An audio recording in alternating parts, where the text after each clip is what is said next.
About 6 years ago, GSU faculty had a process where we made some decisions about where to go in the future. One of them was to invest in the area of disabilities. So we hired a number. Excellent faculty. We've been praised across campus for how daring and good our hiring is. Not just daring, good as well, Nick. So they've been working, getting to know everybody. And then there's this second thing called the Accelerator for Learning. And there is where you run a research initiative to get things going. So one of the first steps is you have seed grants. So you find out who's around, people get started, they get to know each other. And so this is the first public meeting of the seed grants. And this is like the best thing ever, because you're going to get to hear kinds of things that people are working on that you would have never thought of. So your task as you listen to these is, can you think of a connective tissue? Like if you were to make a vision statement as a result of these talks, that's your task. I think I have one, but I'm not going to share. I'm going to see what you guys come up with. Anyway, they're great studies, great speakers. So now it's Elizabeth Kozleski. We brought her in to help us get going. She's one of the world leaders in special education, which is what you call disabilities in schools. She was chair of the #1 department, which was University of Kansas. I asked her to come here and she said no. And then I asked her to come here and she said, well, how about 25%? And she said yes. And then she came to me and said, could it be 50%? So I'd like to introduce 100% Elizabeth Kozleski. So.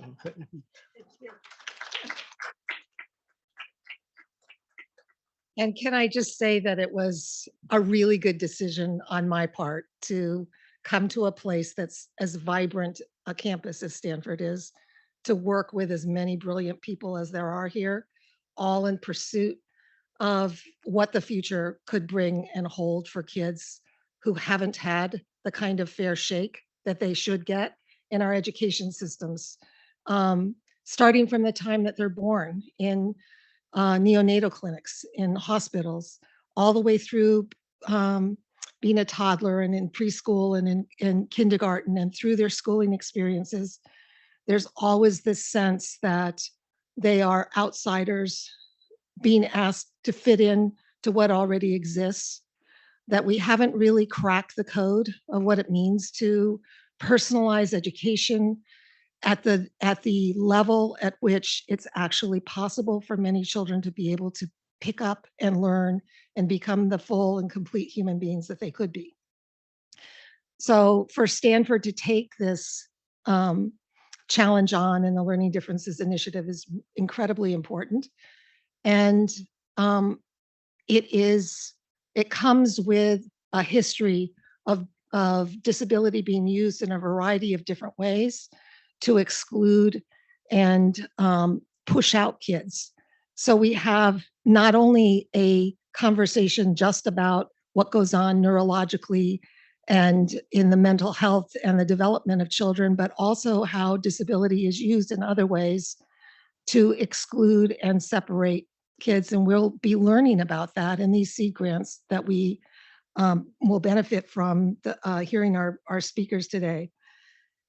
I do want to say something because I had an interesting conversation this morning about learning differences, talking with a researcher over at the medical school, and we were talking about kids with learning differences, and he kept saying, we're doing learning differences and we're doing these things with mathematics. And I asked him, so what do you mean by learning differences? What is a child with learning differences to you? And it became really clear in my conversation with him that a very important part of our conversation is how expansive are we about this concept, and how is it that we're going to know, because most of the measures that we use in the education field are so blunt and so coarse that they don't give enough information about what individual children actually need, and they serve in ways to put in the minds of the people who hear the information that there's something deeply, terribly wrong about the kids, and that it couldn't be something that we could do together as a community to fix. So when we set out the seed grants, we were really interested in all of the takes that people would bring, from a biological, neurological standpoint to a historical and cultural context. And you're going to hear the gamut of that. The way this is going to work today is we're going to have 3 presenters present the outcomes or where they are now and the progress of their seed grants. And then we're going to have a conversation with them.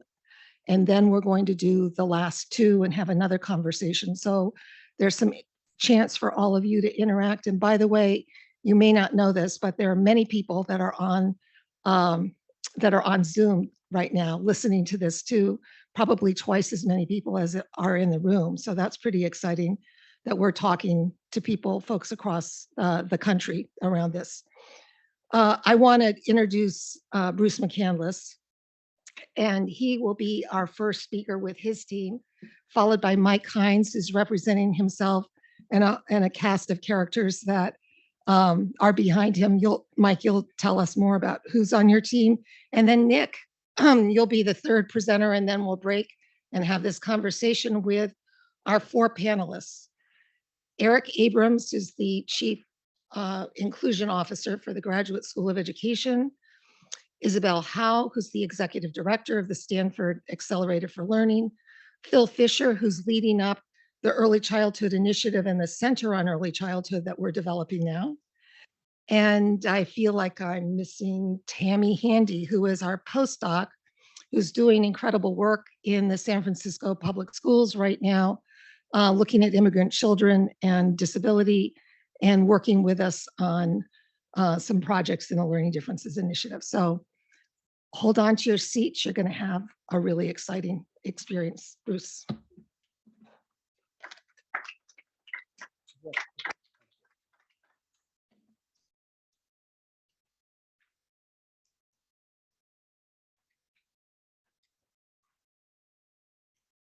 So about the intersection of race and disability, no.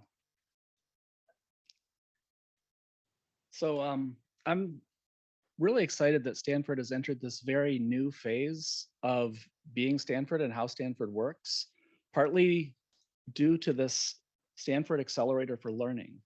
I really believe that a lot of our progress in research happens in these tiny little increments. And when things start to really accelerate, it's when people from really different fields start coming together and talking to each other and trusting each other and working together and finding out that they know a lot of the same stuff, but from really different angles, and they can start working together in these powerful new ways.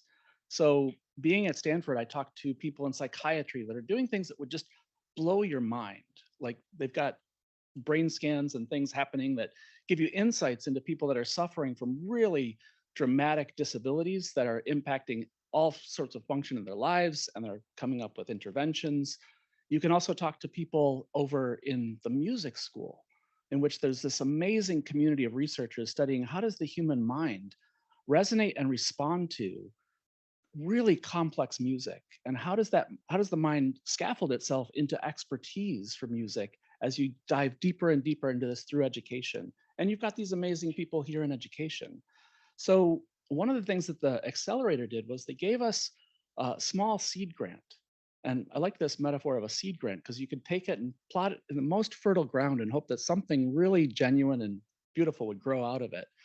And so we took this seed grant to say, what could we do in our lab? I run an electrophysiology lab, which is just across the hallway here. You guys are welcome to join it, where we put salty sponges on people's heads and we monitor their natural brain activity as they do things like listen to little tiny elementary stimuli, and we see how their brain responds, almost as if the brain's like a little impulse response function, or kind of we're doing like a reflex tap or something like this. But within the field of cognitive neuroscience, there's been a revolution, or I think what Dan would call a paradigm shift, in which instead of listening to little elementary sounds and then making little elementary judgments and then figuring out what is the brain mediating between the two and how are some brains different at mediating those two elementary things, people have started to collect brainwaves 1,000 times a second, around 120 different channels in the brain.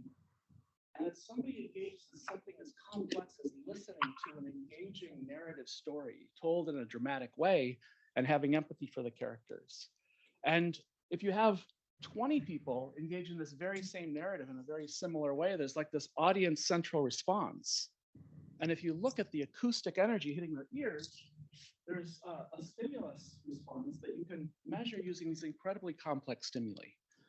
So we wanted to dive into this very complex new way of doing neuroscience. And we started a consortium across people in psychiatry that were exploring this very same question about complex stimuli, people in the School of Music that were engaging in this kind of brainwave analysis of very, very complex stimuli. And we were very interested in doing this with spoken narratives with young children, partly because there's been a discovery in brain science that as you become an expert reader, year by year, the brain network activity as you're engaging in text comprehension becomes nearly identical to the brain structure as you listen to a narrative story. This means we can explore this in children, we can do really kind of wonderful things in it.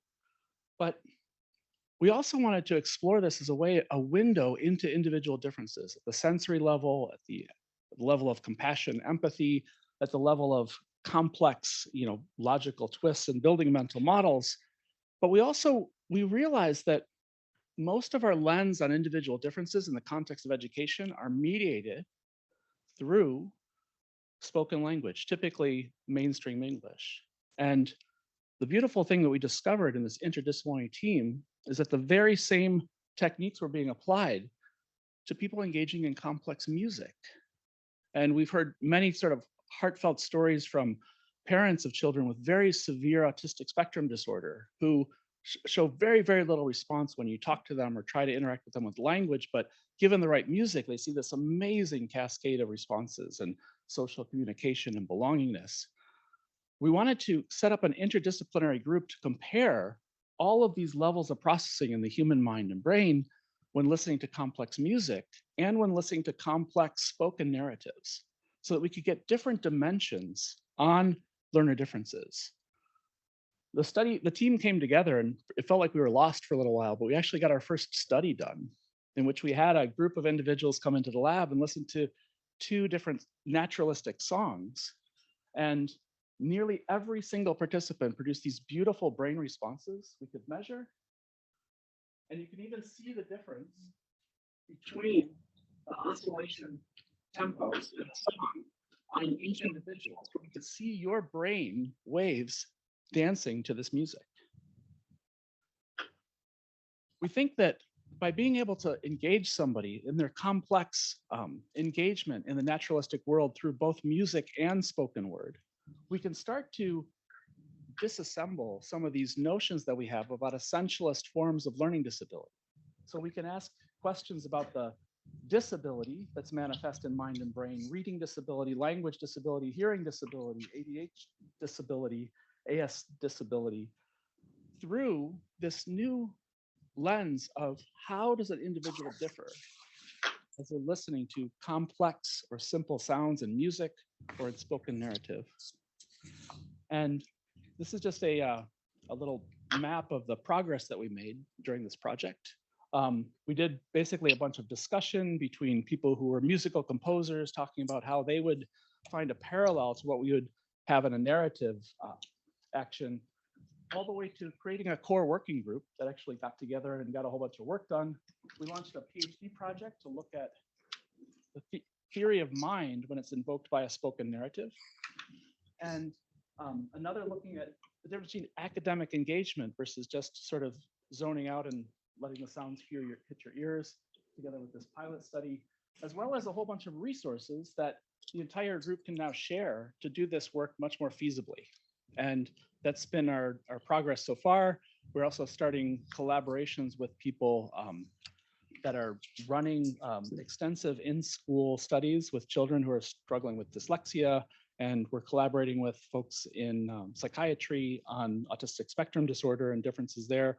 Our colleague Dan Abrams is here nodding and may chime into some of our discussions, and our colleague Blair Kaneshiro, who's been doing a lot of this work, is listening in on Zoom from Alaska. So thank you very much.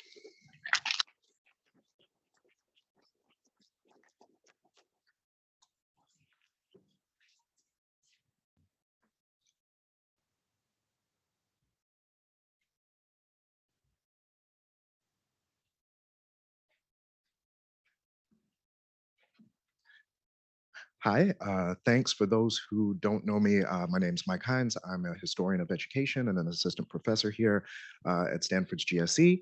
I'm here today to present a little bit about our project, Illuminating the Textures of Disability and Race Intersections, an interdisciplinary study of Larry P's classification trajectories. As we know, notions of race and ability, sorry. As we know, notions of race and ability have been inextricably tied in the history of American education.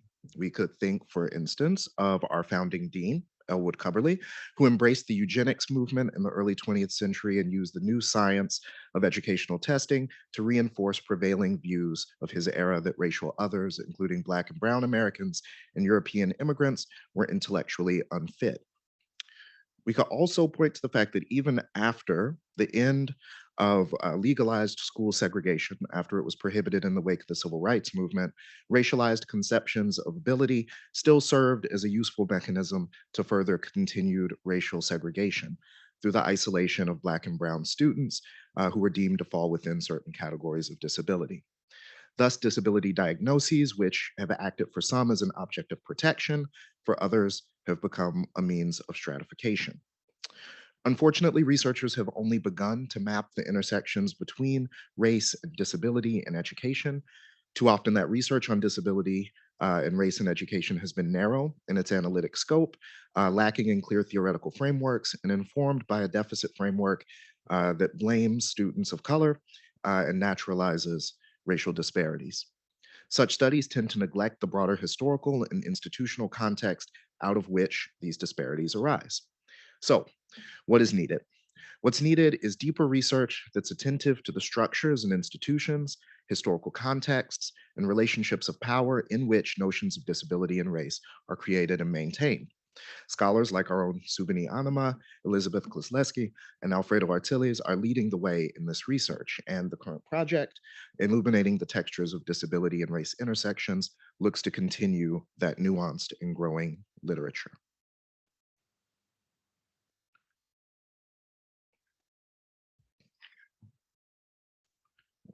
So in order to gain a better understanding of the forces that shape disability diagnoses for minoritized youth and the lasting ramifications of these diagnoses, we've taken up a paradigmatic case for analysis.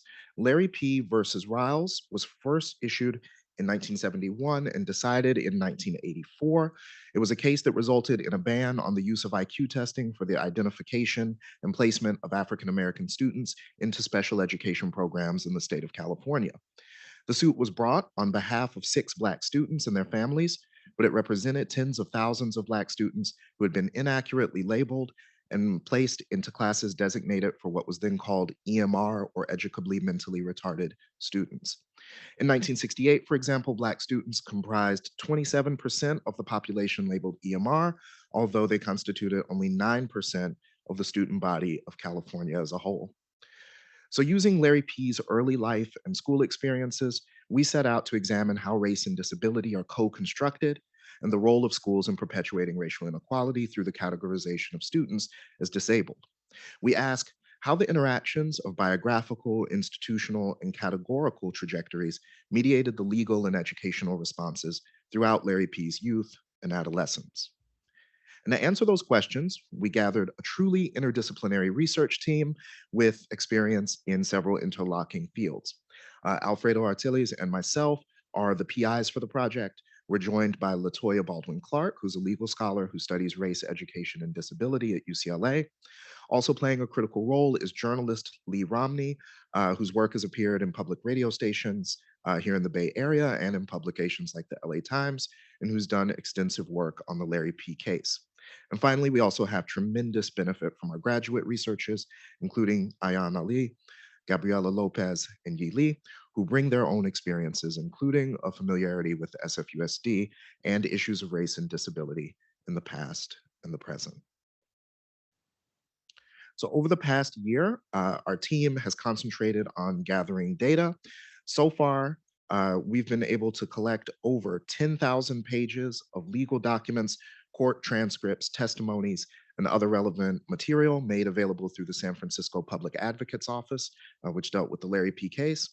We've gained access to records and reports from the California Department of Education. We've used digital and physical archives to trace the press coverage of Larry P. versus Riles and broader conversations about race, ability, and education in the decades leading up to the Larry P. case.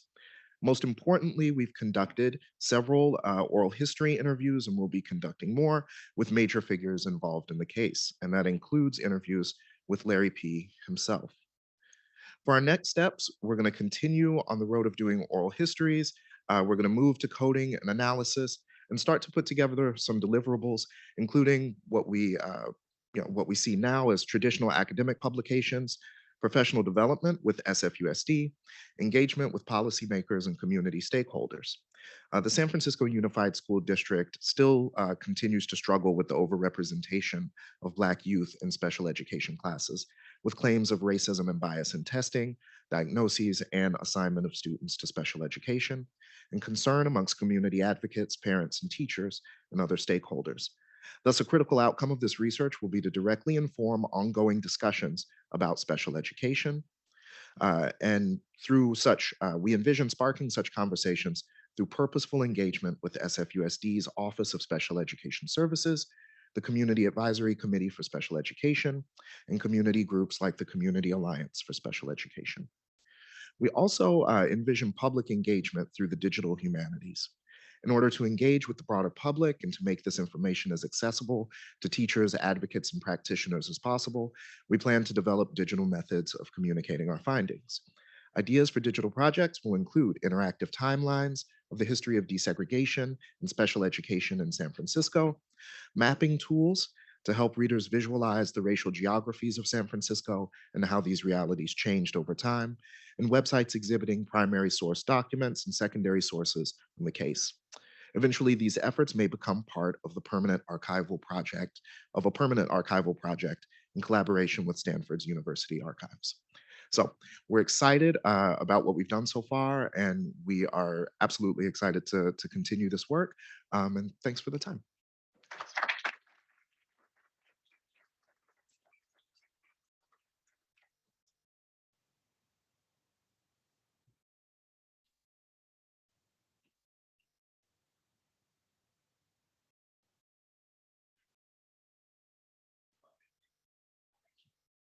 Okay, hi.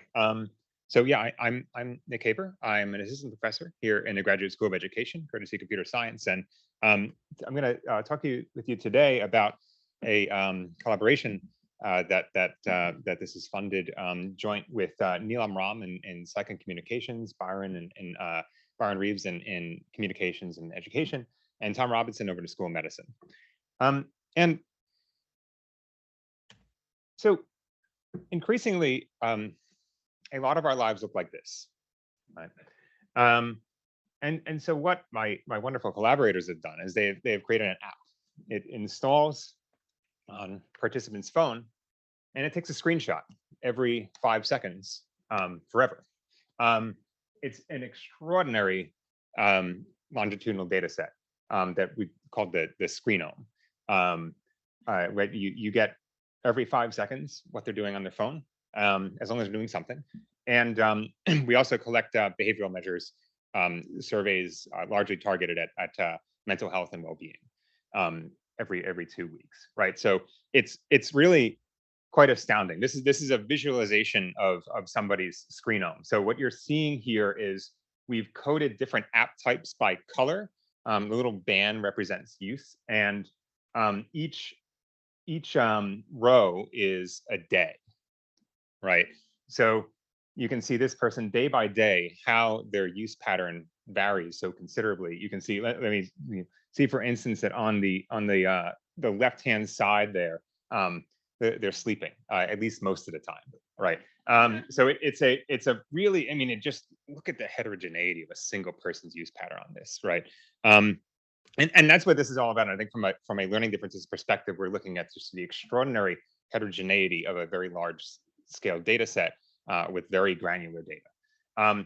This is massive, right? It consists of over 170 million screenshots from over 400 individuals, including 163 adolescents and 83 of their parents, from all over the US over a 1-year period. So, right, really a massive longitudinal data set containing a great deal of diversity of behaviors.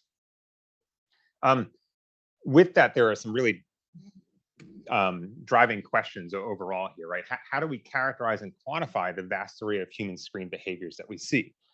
In particular, what screen behaviors can we distinguish as learning behaviors, and how do we characterize the diverse array of learning behaviors? Finally, this is sort of the elephant in the room. How on earth do we analyze this scale of data, right? This is not something that you could ever hope to look at yourself in full detail. And so, you know, this year has involved a lot of figuring out how to unlock these data. I'll tell you about a few tools. Everybody's favorite, multimodal foundation models. This is an AI technique which essentially allows us to take the screens and translate them to natural language. This allows us to basically give us more semantically reasonable features for these data. Various tools to understand then the time series that we see of human behaviors as they go about their days. And in the end, models that can model decision processes that people undergo as they are using their screens. So, I mean, as I said, this year involved a lot of unlocking these data. So a big piece of this was creating a sort of visual assay of these data, extracting various relevant features, turning these screens into things that we can understand and analyze in automated ways. We've characterized use frequency and variation together with predictions mapping onto mental health. That part's to do. Now, zooming in on learning for a second, I just want to, you know, impress upon you just the vast array of behaviors that we see here and things we can study. A lot of what we spent time doing this year was in just trying to understand the diversity of these things and the ways that we can study them. So I'll do it by app, right? So there's language learning, things like Duolingo, Babbel, you might be familiar with. We see infant child learning, apps being used, school-based support apps, after-school support, online courses, Udemy, Coursera, and discipline-focused learning, whether it's the blockchain or driver's ed. So we see people using these diverse array of apps. We know when they're using them. We know what they're doing when they're using them. And really interestingly, I think we know the broader context, their app ecosystem that they're using as they're doing this. Right? It allows us to explore the learning dynamics of individuals within their fuller digital context at scale. And this, I think, is really, really powerful, right? You know, talking about where to from here, well, I'll you know, leave it up to your imagination to some point. I think in part the hope is that we've unlocked these data in interesting ways and can use finer and finer grained analyses as we go forward. But really, the hope in the end is to be able to understand how learners are using these technologies and potentially how we can intervene and help them thrive better. So I'll leave it at that. Thanks.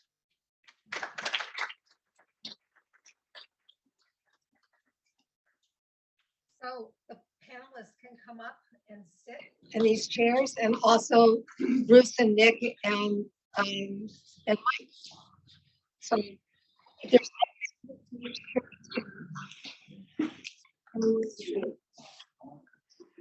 and those of you that are in the audience, if you have some questions,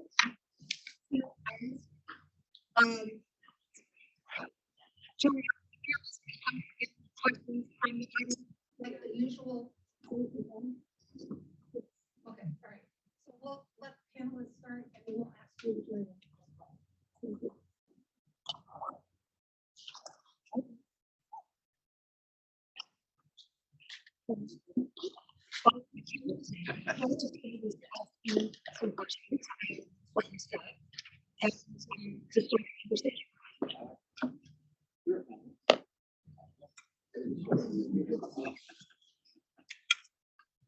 this is a question that is sort of generic, so it applies to all of you. But in the span of time that you had to speak, obviously there wasn't a ton of room to sort of talk about the background and what you've done and where you're headed. But I'm interested just in terms of this mechanism of these seed grants and kind of where you've been able to go so far. Would you say you feel like you're in sort of a promising position in terms of like you've made enough progress that in the remaining time you have planned that you expect to be able to kind of achieve the goals that you had when you set out? And if not, are there particular things that you think would be most useful for making progress? So this is more about the general seed grant mechanism and sort of how it's facilitating the interdisciplinary collaborations and so forth, as opposed to, I have plenty of questions for each individual, but we may run out of time. Yeah, I think that the mechanism's working fairly well so far. I think that I think a lot of our time at the beginning, and I don't know if this is true for the other groups, but I think we took a lot of time just to sort of become attuned to how each other works, because we were coming at it from such different areas and such different fields and expertise. And so I think I wish we could have had even more time to do that work, that sort of grounding, foundational work of figuring out what language we're all speaking in and learning how to go back and forth with each other. But I think once that process was done, we were off to the races. So yeah, I think that that's probably the one area where I think we could have used even more time. I think a lot of people on our team had a lot of very similar experience where we had this incredibly valuable kind of clashing of different perspectives, and it was fresh and new, but a lot of work to do to figure out like how on earth do you go from those different perspectives to actually getting something concrete done. And some of my favorite conversations were with Dan Abrams here from psychiatry, thinking about how does he use brain signals and individual differences, and where are we trying to take it in education, and like what are some of the challenges and perspectives that came up. And we were joking last night about a caricature of like, how do you think a psychiatrist thinks about individual differences? And this is like, well, if you could reduce it down to like which prescription do I give and how many milligrams, like that would be the most amazing optimal taxonomy, right? And but that's not what you think or what you do, or right. No, it's not. I'm not even a psychiatrist. I just work in the psychiatry department. I'm a brain researcher, and we do basic research in kids with autism to understand what's happening in their brain when they hear speech and other social signals, and how that may kind of contribute to their kind of cognitive and clinical profiles. And so, yeah, so as Bruce was saying, we had to kind of figure out what we all have this kind of shared interest in thinking about naturalistic stimuli and the naturalistic world that we live in, and how we can better understand learner differences and using more naturalistic stimuli. This is what people do every day, and this is the only way to really understand what someone is experiencing is to use these naturalistic stimuli. And so it took us a little while to kind of find this, to gain this kind of perspective and shared perspective. And I can say on the topic of timelines, I assume everyone's research moves faster than mine because our research takes a really long time to find kids that can stay still and we can measure their brain signals, and it's really a challenge. So, I look at this as a wonderful investment in a much longer collaboration. We're just starting to kind of make some progress on our primary aims here, but the long-term goals, I think, will take more time and more years to fully realize. I mean, as I said, our research kind of moves at a glacial pace, but this is like a really wonderful investment, I think, in moving this kind of a collaboration and being able to really bring together a much wider kind of expertise into these important questions surrounding how the brain makes sense of speech and other social signals.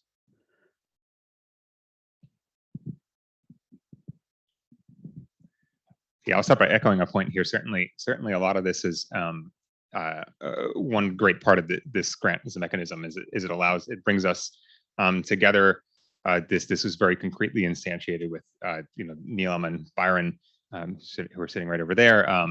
They would feed me and patiently explain how one might understand these sorts of time series, and I would stumble through how reinforcement learning and foundation models might help to understand these sorts of things. But I'll say another thing that I think that this seed grant is really incredible for, and that's that it supported these students, right? The real heroes that brought all of this together, right? We had students in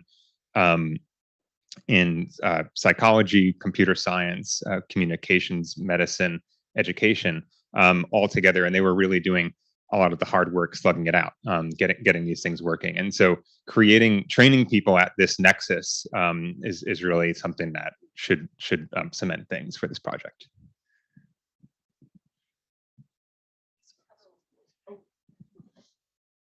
I have a related question on the seed grant, actually several of them. One is, what are you hoping next steps would be? Do you need more funding to continue the work, or will you continue regardless because it's so foundational to what you do? So that's one. And then a second question, I'm struck by how different the projects are and how critical they are. So the historical perspective, the neuroscience perspective, the big data perspective.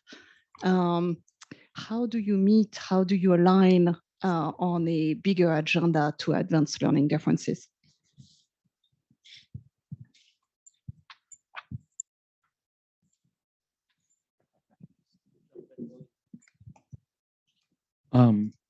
It's really hard to do this new, super complex kind of science. And I think that one thing that we all realized across each of the PIs is that if we could work together as a team to create some shared infrastructure to chug through the data, and some shared infrastructure for coming up with some pilot demonstrations of how these could really work, all of us could benefit from taking those, that shared infrastructure, this new pattern of interaction with students from the music department coming over and, telling us about how prosody might work in human vocalization, much as it does in music.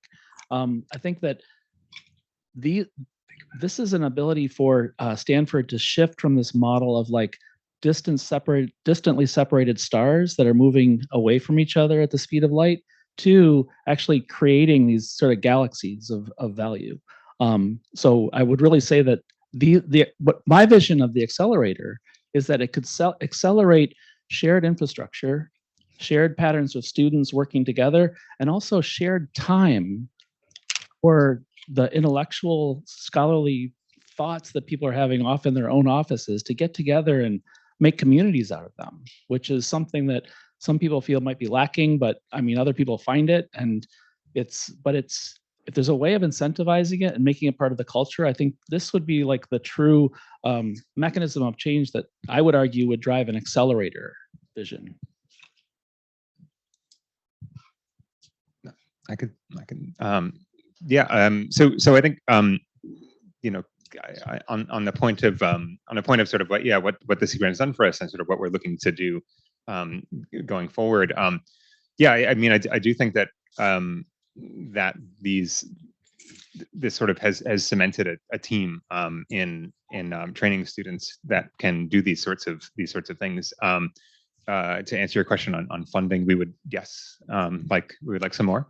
But largely to basically continue supporting this nexus of students, and as well as the various needs. Like, okay, it costs a lot of computation to do these sorts of work. On the perspective of how we're approaching learner differences from this project, this was actually quite new for me and my work on learner differences. I've done a bit of work in autism research, where we're running human-centric studies. We bring in children with autism and introduce them some technology and see what they do. This is very different, right? We did not specifically recruit a particular demographic for learner differences. This is more about taking some very large scale naturalistic data and trying to understand the diversity that's naturally within it. And that's just like, I think, a very different perspective and one that I very much value.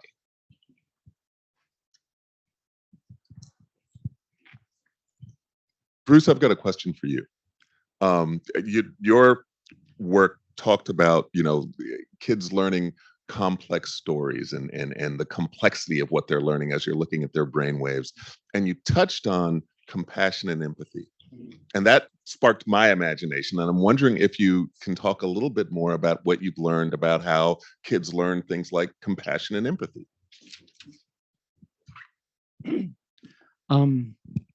I don't think we've gotten very far. We've had some great conversations with brain scholars that have been putting this at the forefront of human neuroscience. We have done, before I came to Stanford, one of the last experiments that I ran at Vanderbilt University was actually having third graders lie inside of a scanner and just watch a movie. And then have a bunch of us sit around drinking beers and code up those movies to be like, what's going on in the movie? Is this like a really, like, there were parts where there's like romantic triangles and intrigue and compassion and sympathy. And there are other parts where like some managers busting in and making them count things and make sure they got the count right. And there's all this mathematical computation. And what we found by just looking at the individual third graders, how they all kind of rose and fall together, and you could see it in each one, was that there were some networks in the brain that just loved it when there was something social going on, when there was some kind of mentation or drama or something like this, and they got really bored when the math stuff started happening. But there were other areas of the brain that were just like having a party when the math stuff came on and were firing like this. And I met colleagues that were studying these brain regions and finding that they're, key into understanding whether a kid's thriving or like wanting to head for the exit door in a math class. And so I think that we're starting to see something that might connect worlds, where some people really care about, how am I going to help this young boy, thrive in all these different ways? And some of them are super struggle, and others of them, are just, seems to be a gift. How do we do that? These worlds are starting to connect with worlds of people who are studying how do thoughts and emotions and feelings actually manifest in the human brain, and what can you do to your brain to make that flourish more? And what might we be doing? Like that, I was looking at that screenome left column that could be really, putting these kind of processes in jeopardy. So I think that for me, what I see is that this is an incredible like coming together of different ways of knowing, rather than like, some sort of gladiator thing where like one discipline's going to win the world and it's going to be mine. So I think that's what I've been kind of thinking and hoping.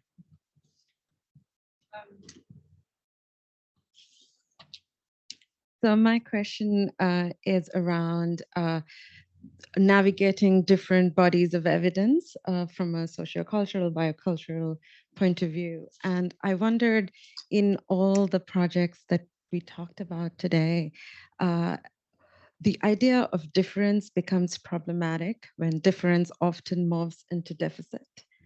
And culturally, we have seen that happen constantly. And I was wondering how the studies that you are working on problematizes that and takes that up as an issue, because we have to navigate various bodies of evidence, from biology to history, to sort of solve a lot of the complex problems in education.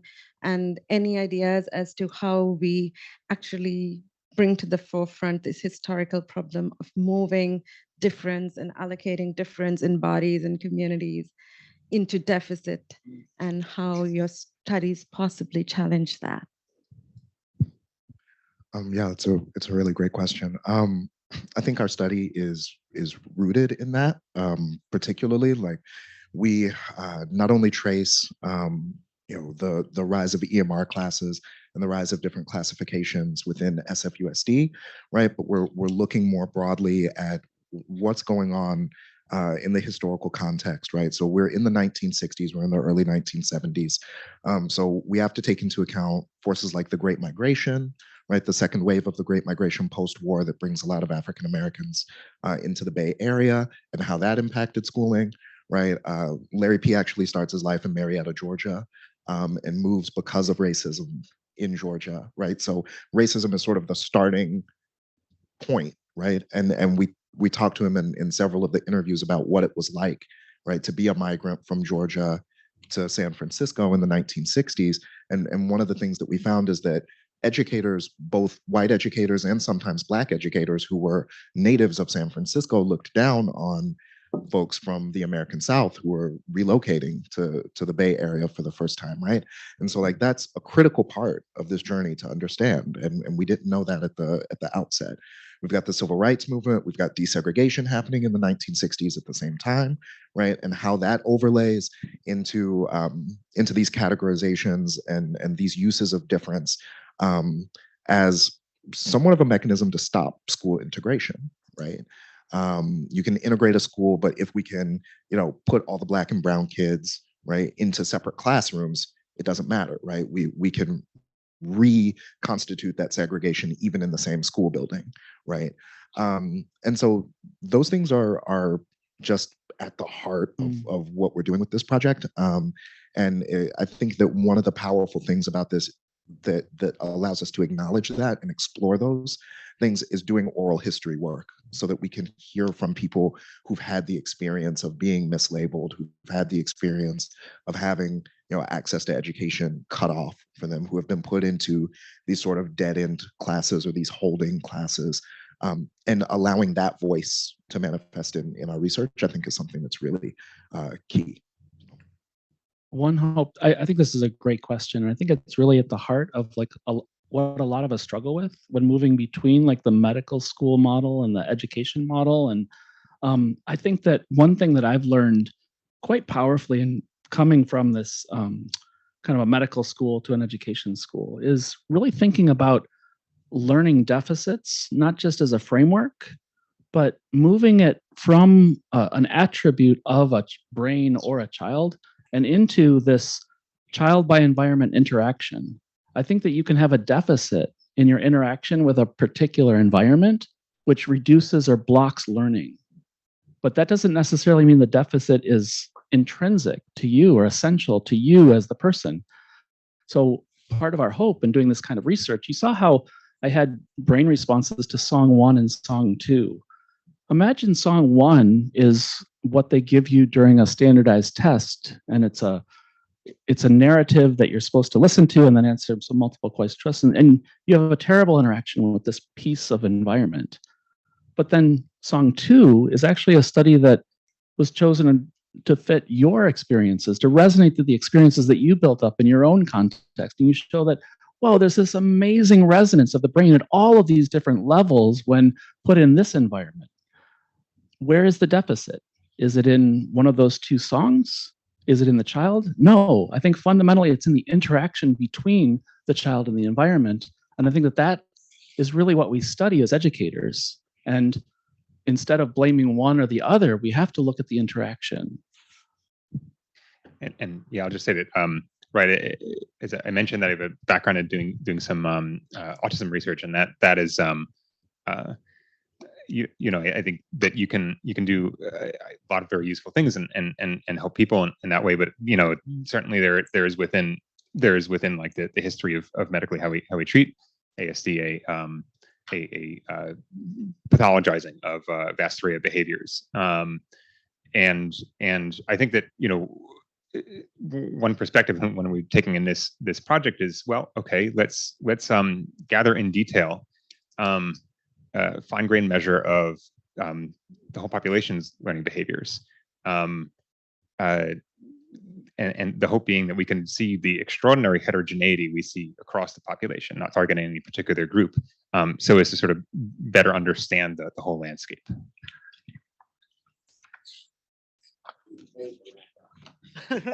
What should we let Dan? Did you want to say one last thing? Yeah, sure. I mean, it's what's interesting is how diverse the set of responses to this question. Everyone has such a interesting and different perspective.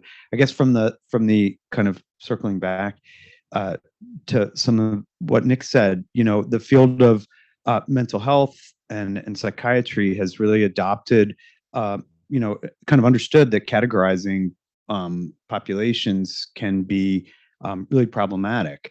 From a clinical perspective, this is a simple example is when a child will go see one clinician and be diagnosed with autism, and will go to a second clinician and will be diagnosed with ADHD. And so, and the field, an important kind of framework for thinking about this kind of situation is to adopt, is to kind of move away from thinking about specific categories for people and thinking more along a continuous, a continuum. The framework is called the RDoC framework, and it's an important way for thinking about how the incredible heterogeneity that's expressed in different people, and obviously this is even kind of multiplied when you think about environment as well.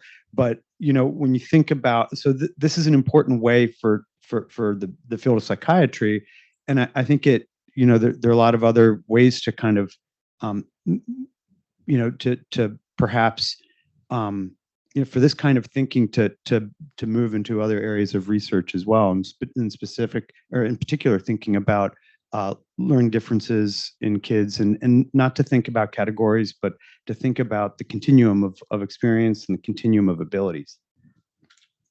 Thanks, everyone. We're going to do a shift again.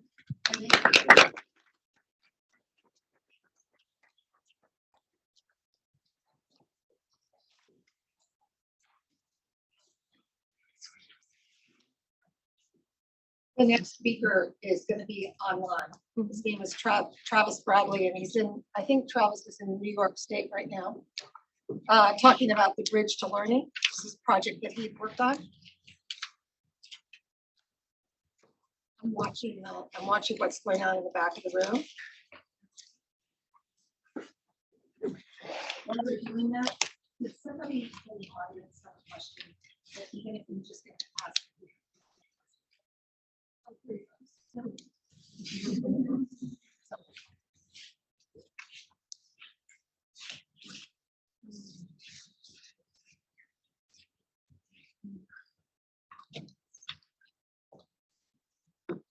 Hi, everyone. Can you hear me? Yes. Okay, great. Thank you all. Hi there. Yes, I am in New York State right now. My name is Travis Bradley. I'm an academic program professional in the Department of Psychiatry and Behavioral Sciences, and I direct a project there called Bridge to Learning. And I'm really excited to present findings from this pilot study that we did on strength-based academic life coaching. And this is from an interdisciplinary team from the School of Medicine and the Graduate School of Education. So just to begin, what we wanted to learn in this project, strength-based coaching is a series of voluntary, collaborative, goal-oriented, and solutions-focused conversations that emphasize personal strengths and satisfying activities and relationships rather than perceived deficits. Sorry, here we go. Coaching helps coachees clarify personal interests, values, and goals, identify specific action steps, and monitor, evaluate, and if needed, change behavior to meet specific goals. So we contrast this approach with, again, deficit models like moralistic and some medical models that ask, what's wrong with you? What's wrong with an individual? Or even trauma-informed approaches, which ask what happened to you? So with the strength-based approach, we're really asking what's right with an individual. What do they enjoy? What's working well for them? And which aspects of their lives do they wish to continue developing? So research shows that goal-oriented coaching is effective in a variety of early adulthood, college, and career settings. But what we wanted to investigate in this study is whether we could apply those same concepts and approaches to adolescents in middle school and high school, and particularly students with a specific learning difference, such as attention deficit hyperactivity disorder, characterized by difficulties in some executive function, self-motivation, all important for goal setting and goal pursuit.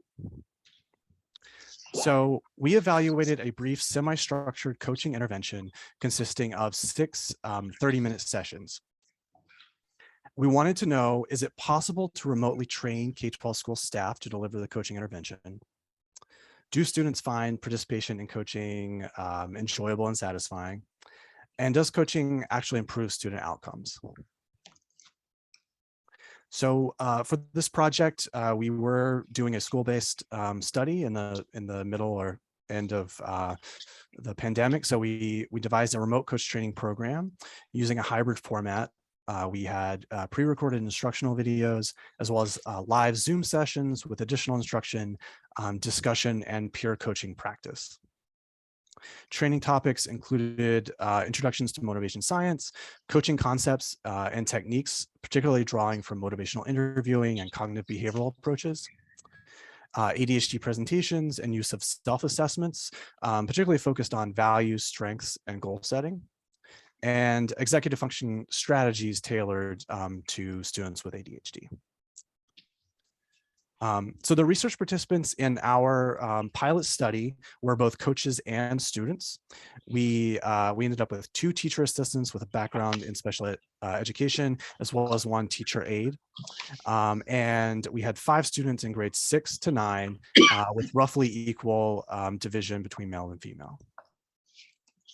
So what we learned in this pilot study, we conducted pre and post surveys with students and coaches, as well as post interviews with students and coaches. So from our survey of coaches, we found that the coach training, the online remote training, was effective at increasing coaches' self-reported familiarity with executive functioning difficulties and strategies related to ADHD.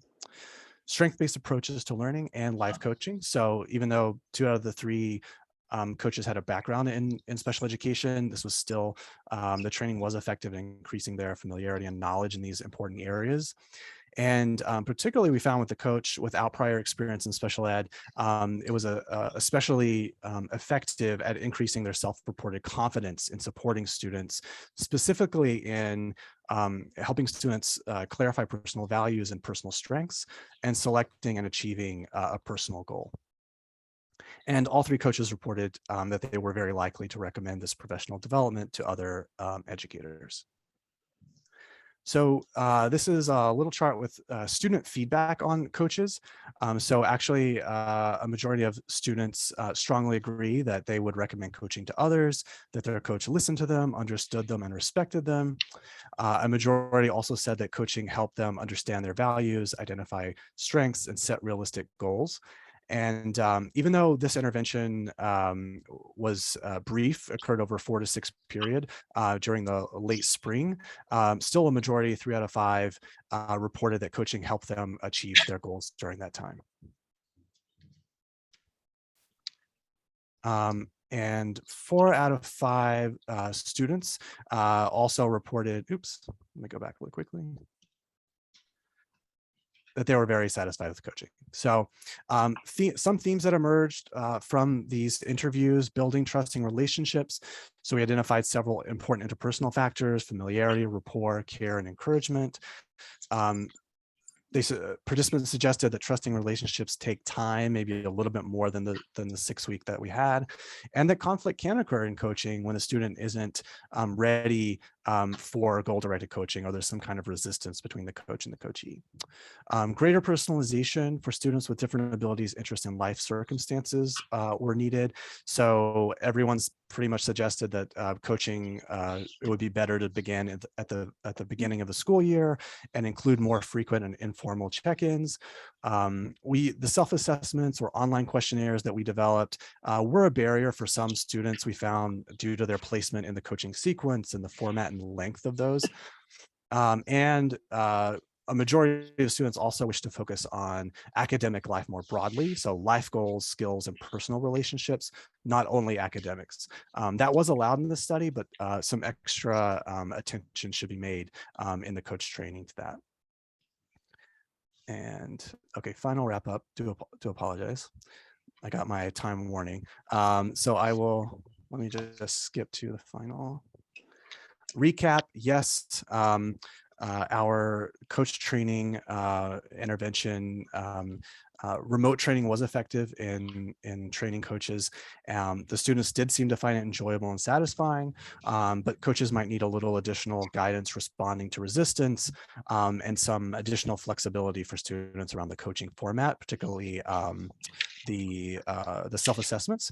And yes, coaching did improve student outcomes, but longer coaching engagements may be needed to build stronger relationships and provide students with opportunities for goal attainment. And I may be out of time. Please let me know if, but this is my last slide. So in the future, next steps, we'd like to expand training content to address a variety of learning differences, make those student self-assessments simpler and optional, consider curricularizing some of these components for whole class lessons and activities, develop an ongoing mentorship and professional learning community for coaches while they're doing coaching, and also replicate this pilot study in a larger intervention so that we can expand our racial, ethnic, and socioeconomic diversity of our sample. So that's all for me now, and thank you, and I look forward to the Q&A.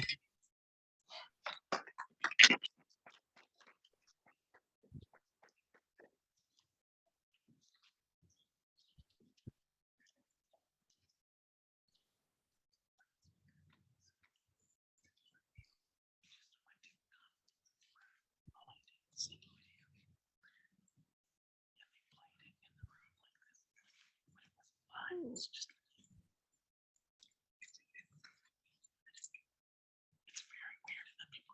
trying to get our slides back up here. For your patience.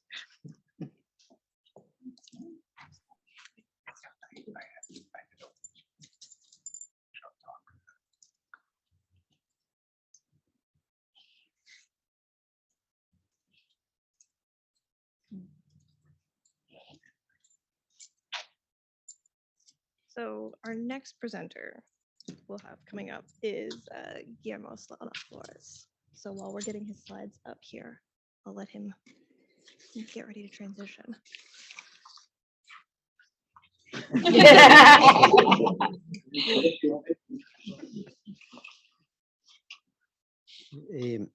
First of all,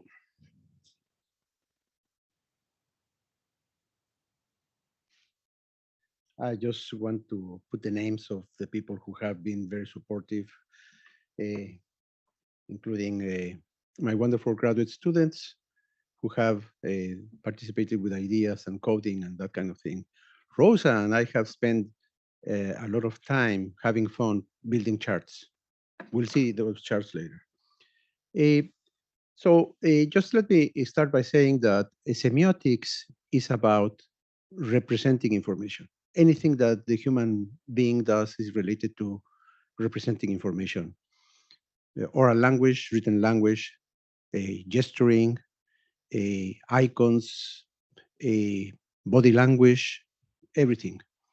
So if we want to provide support for students with certain disabilities, that's because the way in which information is typically presented to them is not working as we would expect. Think about a disability or think about not being proficient in a language, being blind, not hearing well, and so on. So any kind of support that we provide is intended to represent information. That is why I coined the term transsemiosis, because we are representing information. And with that simple perspective, we can analyze any kind of support that is provided to students. English learners, students with disabilities, or just students who want specific or need a specific additional support.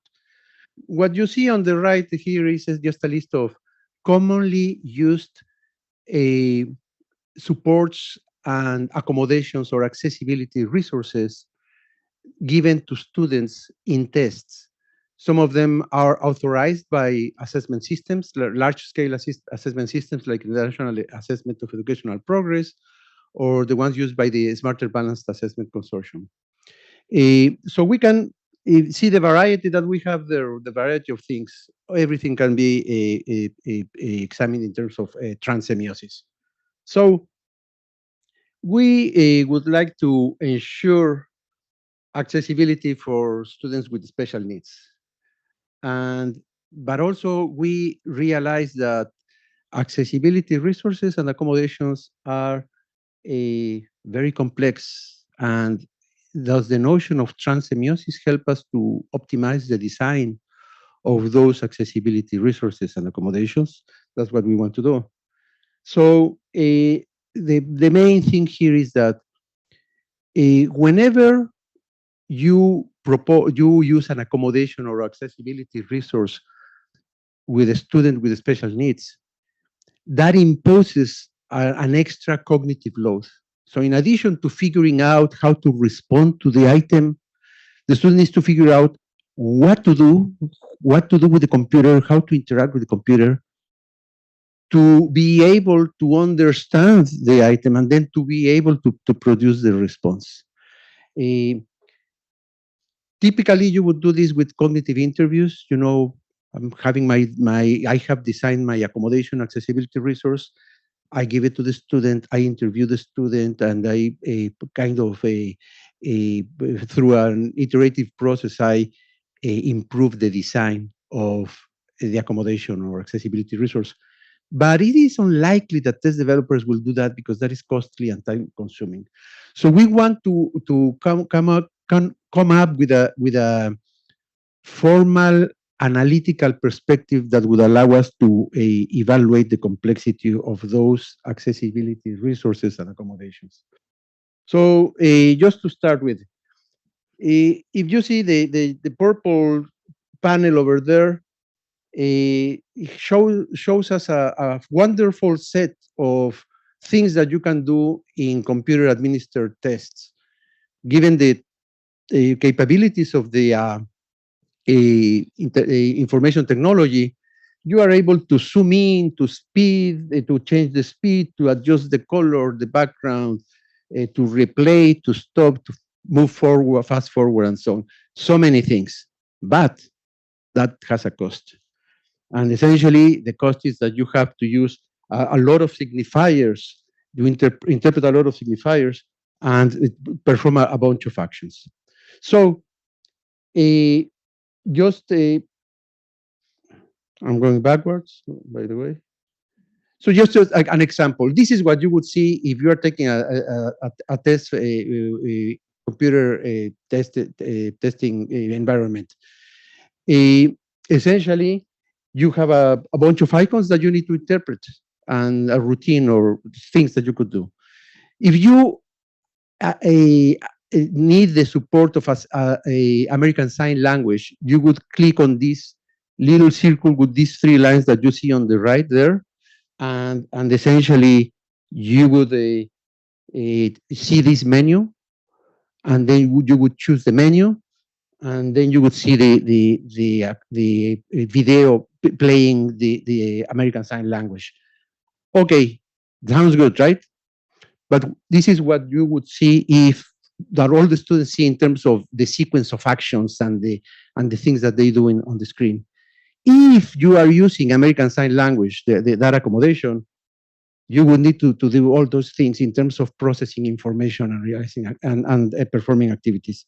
So based on this analysis of the structure, this kind of dissection of the structure of how you have to interact with the computer, what we are identifying is some kind of horizontal complexity, which is about all the pieces of information that your brain has to process, and then the vertical complexity, which is the sequences of actions that you need to perform to interact with the computer.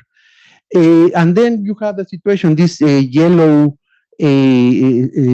markers are showing you that actually we can focus on redesigning the accommodations by focusing on the most important or most frequently used parts of the accommodation, the kind of interaction, this way optimizing the design. So the conclusion is yes, there are ways of minimizing and optimizing the accommodations and accessibility resources. We have found a way to describe, to represent, and to analyze, and also to estimate complexity. There are statistical aspects that I'm going to mention right now. And there are ways in which we can support school districts to better use this with their students with special needs. Thank you.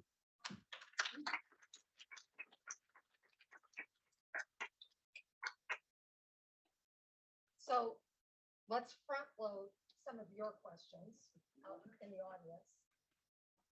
With that, before the panelists start asking. Go ahead. This is not directed to anyone in particular, but just as we think about what comes out of all this work, how do you think about interventions that target a specific learner versus interventions that target a system that has not been designed to support that learner? Say the last part again. How do you think about designing an intervention either that targets the learner or that targets the system surrounding the learner that is not set up to support that learner in succeeding?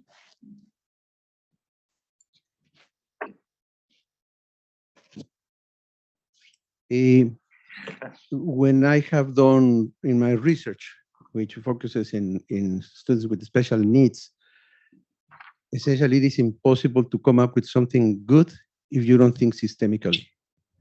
And essentially one of the things that are important in the design of anything that you do is how is the system going to fail?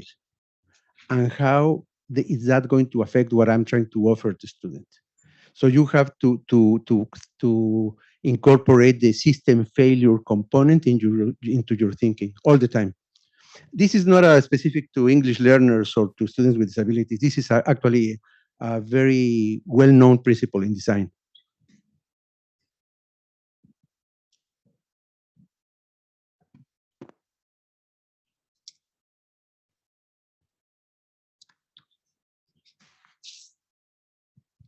So my question is, I think these last two presentations were around how do you support students who have diagnosed disabilities or are labeled with disabilities. And I think my question is around inclusion. I think there is a common idea that inclusion means you just move bodies from one space to another space within schoolrooms. And the focus is not often on learning. And I think both these studies talk about what that work is like. So in terms of inclusive education and thinking about it more expansively, what other thing, like where will this study, how will this support a study further support that idea of inclusive as learning and opportunities and not just physical movement of children with disabilities into spaces? I have an answer, but I'm gonna see if our colleague has something Sure. to say about it. Is that? Yeah. Can I go We now? can hear you. Yeah, I mean, it's a really interesting question. With our intervention, it was specifically, it was a one-on-one coaching scenario. And so it's really tailored specifically to the students' individual, authentic values and interests and goals. I think one of the big challenges is sort of how we translate that into the classroom and the rest of the school experience. So a lot of the coaches in our study reported that students were able to, a lot of work is grounded in self-determination theory. And so they reported that a lot of the students were able to go out into the classroom and to self-advocate for themselves and to initiate those conversations with teachers and to, in a way that they weren't prepared to before. But I think there are a lot more work needs to be done in preparing other school staff in the sort of conceptual foundation of this work and sort of supporting it, because there is a difference across classroom teachers in acceptance of these approaches.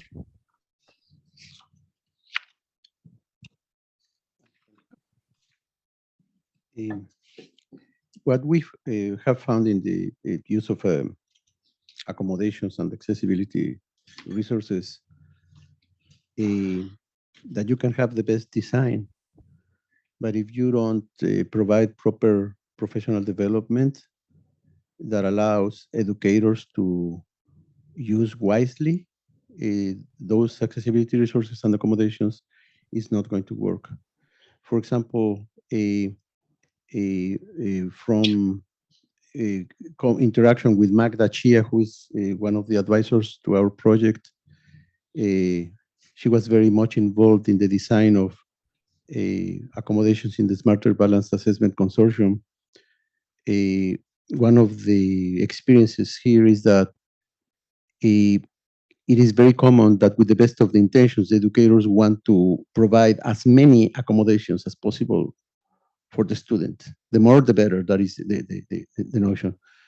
And we know that if only one one single accommodation is increasing tremendously the cognitive load for the student, imagine that you have 2 times the possibilities or 3 times the possibilities. It's not going to work.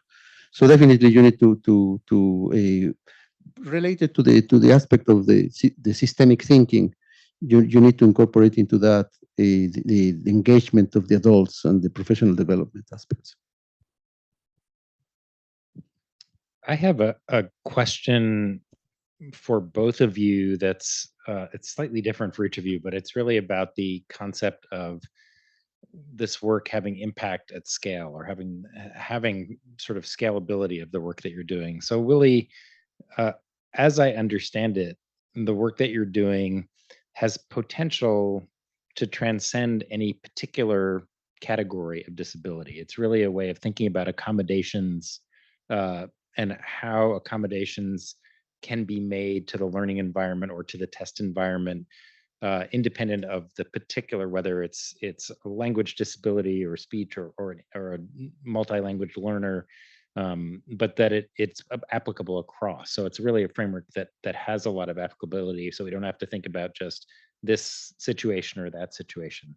So I'm just interested in if I'm hearing that correctly, and if you think this has the potential for being broadly applied. And similarly, Travis, just in terms of thinking about the development of your program, I think one of the things that we talk about a lot is that often intervention development either focuses on impact or on scalability, but rarely from the get-go is there thinking about both. So if you're thinking about how to make your approach as widely useful as possible, what are the kind of the barriers to scalability in how you've approached this?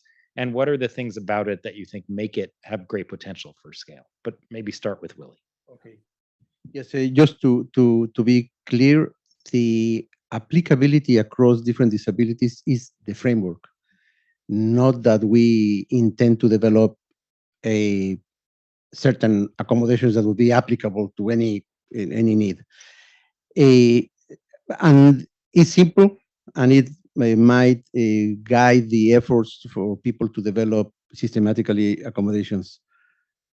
I have to say, by the way, that very little conceptual and theoretical work exists in the development of tests and in the development of accommodations in testing. So there's a lot of possibilities here. Now, scalability. Obviously, once that we have this ready, we need to establish partnerships with the school districts and talk to test developers and publishing companies and so on. One of the things that I have found related to test development is that if we really want to make an impact, we need to talk to people at different levels of decision. We need to talk to people at the state level. We need to talk to people who are in charge of the large-scale assessment systems, teachers, school district people, and so on. That even if they are not going to buy the idea immediately, if they don't have the money or the time or the patience, at least to be aware of what one is doing. Travis? Yeah, it's an excellent question. I think it really reinforces why these interdisciplinary approaches are so helpful. I think my background is in education. leadership, but I work in the Department of Psychiatry, and so where I've been for about a decade now. And so um, my sort of initial response is always about efficacy, and those are the kinds of research projects that I'm typically involved in. But with the guidance and support from folks at the Accelerator for Learning, who really pushed to also consider scale, and can this work? Can we train school staff to do this work? Can it be effectively implemented? And so that's why you see, I think, why this project was able to integrate both of those things from the beginning. So I'm thankful for that guidance that I received there. I do think it's looking at scalability in the future. I think the ways in which we work with schools to fit this type of programming into their curriculum and other services, I think is a really important thing that we need to figure out. So scheduling and time, who's doing this. So when we initially conceived of the project, we thought maybe regular classroom teachers might be coaches. But in sort of rolling this out, we're now looking at teachers' aides, teaching assistants, as other options, and then fitting this into their regular schedule. So we did this study in an activity period in middle school and high school. But does this also fit into advisory periods, and how can we adjust this program to fit a variety of school district and school needs? I've got a question. It seems to me that these are some really wonderful and remarkable interventions on behalf of students and kids. But when I put on my dad hat, I think of how reluctant, my kids' elementary schools were to make really basic changes, right? To give you one example, those of you who can see me can see that I'm not a small person, right? I'm a big dude. My youngest son is actually taller than I am. And when he was in third grade, he couldn't fit in the desk. It took us 6 months to convince the school to move a desk from the middle school that my son could fit in. Now, that's a pretty simple intervention that took a parent advocating for 6 months. How can we get, what would you say to a parent who wants to advocate for some of these types of interventions that are might be less simple, but could really help their child?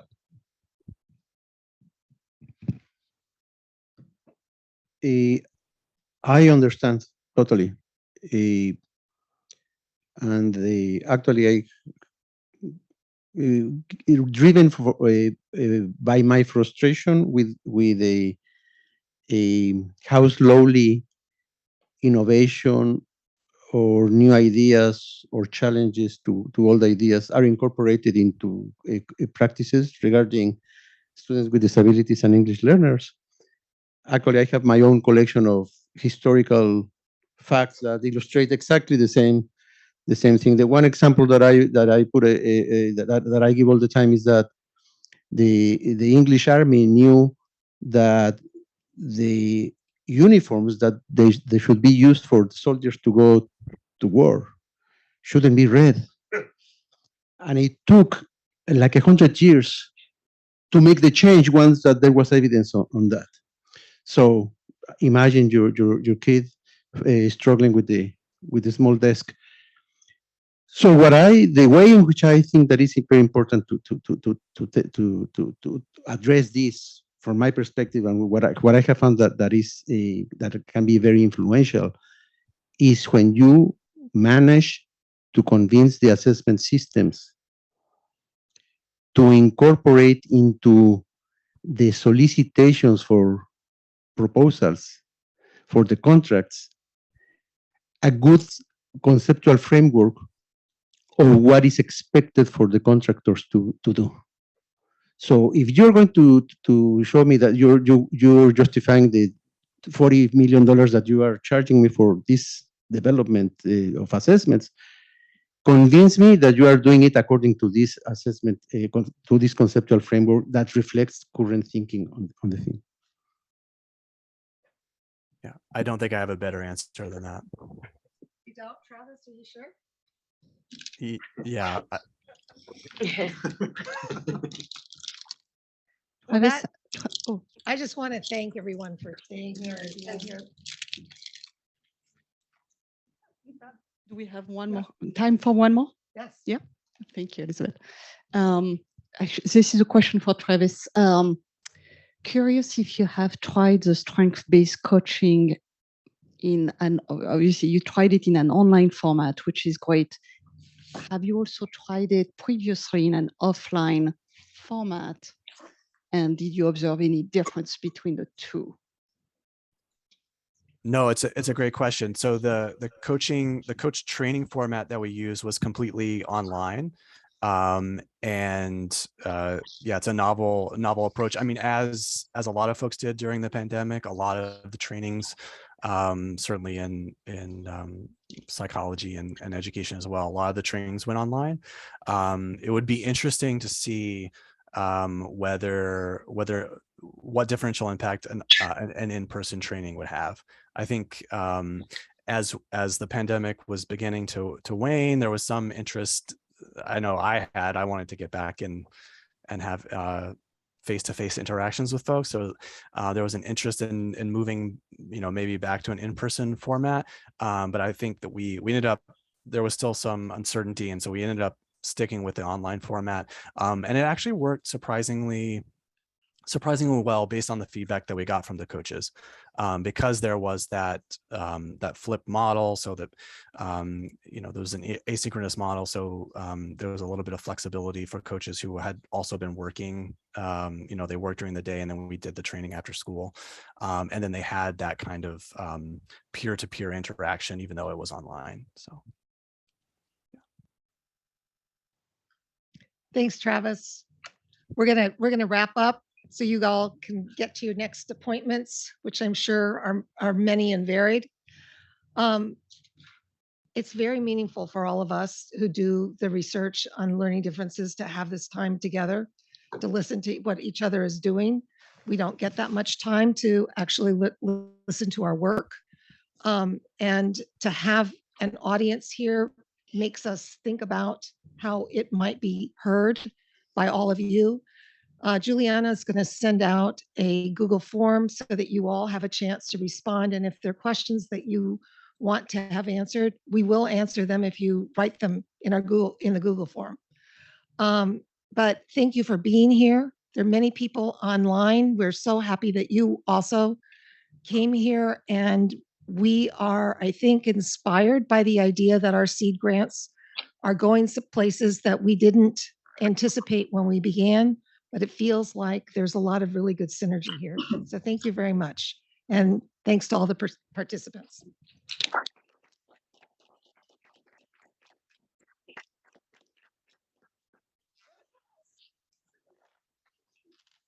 Ooh.